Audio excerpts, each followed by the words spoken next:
har vi en ligning her. Og så, når man regner ligninger, så skal man altid sørge for, at x er for sig, og at almindelige tal er for sig.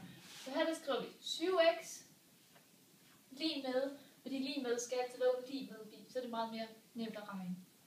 Og så minus 4, når man rykker det over på den anden side, over til 59, så bliver det modsatte af, hvad det er. Så det her det bliver så plus 4. Og sådan er det også med dividerende gange. Så 7x, det er lige med 63. Og så nu skal vi have her imellem 7 og x, der står altid et lille skjult gangetal.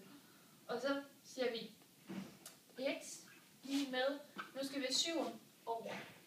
Og så når man flytter gange, så bliver det til dividere, når man flytter over på den anden side. Så der står 63 divideret med 7. Og så skriver man x er lige med 8.